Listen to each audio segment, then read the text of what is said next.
Halo, assalamualaikum warahmatullahi wabarakatuh. Pemirsa sekalian yang berbahagia, bahasan kita kali ini adalah penyakit abiotik. Apakah itu penyakit abiotik? Penyakit yang bukan disebabkan oleh karena patogen biotik, patogen yang menular, yang makhluk hidup, yang infeksius. Jadi kalau yang biotik itu kan disebabkan oleh jamur, virus, bakteri, nematoda, mikoplasma, dan sebagainya. Kalau penyakit abiotik ini adalah penyakit yang bukan makhluk hidup, tapi menyebabkan kerusakan pada tanaman kelapa sawit kita. Apa jenis-jenisnya? Coba kita lihat. Yang pertama, penyakit tergenang. Jadi kalau kebun kita selalu tergenang, ya akan menyebabkan gangguan serapan unsur haranya. Jadi karena tanaman itu kan, sawit itu kan membutuhkan oksigen aerobik, maka ini kondisinya sering anaerob, makanya pertumbuhannya akan terganggu. Apa gejala-gejalanya? Adalah nanti pelepahnya semakin memendek, kemudian menguning. Nah, seperti pada gambar ini. Jadi kalau ini penyebabnya tergenang bukan ganoderma, karena semua sama gejalanya. Di sekeliling-sekelilingnya ini semua sama dengan gejala seperti ini. Ini nampak kalau ini sering tergenang. Cara mengatasinya bagaimana? Ya dibikin punggu, dibikin drainasenya, inlet outletnya diatur sehingga menjadi tidak tergenang.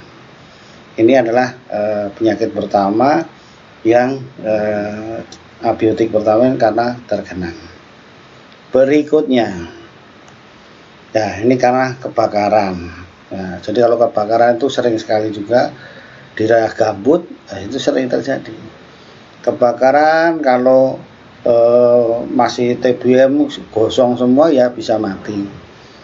Kemudian kalau yang seperti di gambar ini ya nanti dipangkasi, mudah-mudahan masih hidup lagi dan tidak menyebabkan kematian.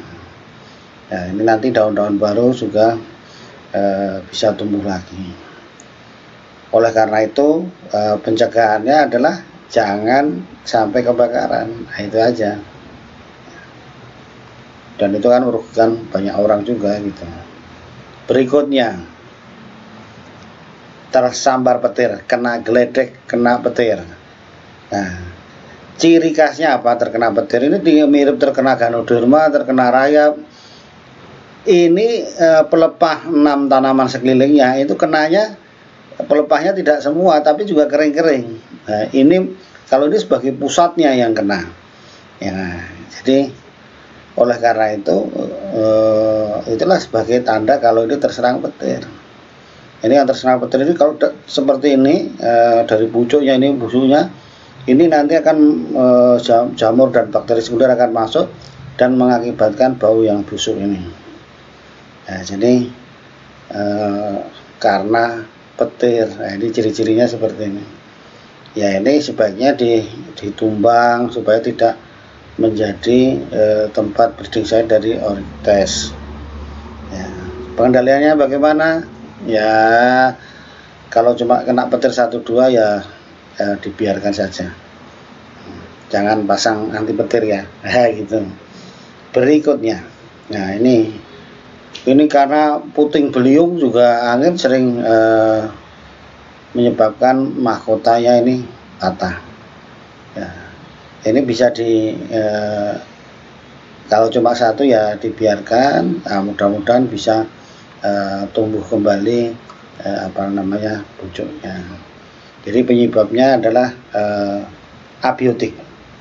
Berikutnya, ya, karena fitotoksik insektisida. Nah, ini pada kering-kering ini karena kita terlalu overdosis menyemprot ulat kantong, ulat api terlalu banyak bisa keracunan.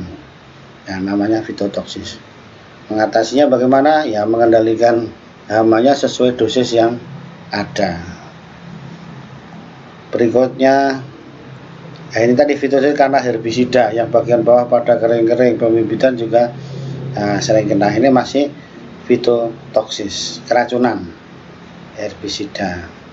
Berikutnya, ya ini karena faktor dari lahannya.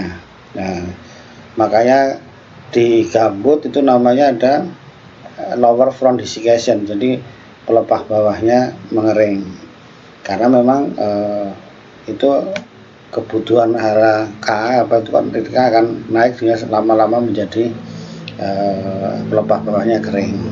Ini karena di gambut karena lahan. Itulah pemirsa penyakit-penyakit abiotik yang bukan disebabkan oleh makhluk hidup. Nah, mudah-mudahan bisa bermanfaat bagi kita semua, kita dalam berbudidaya kelapa sawit. Terima kasih. Assalamualaikum warahmatullahi wabarakatuh.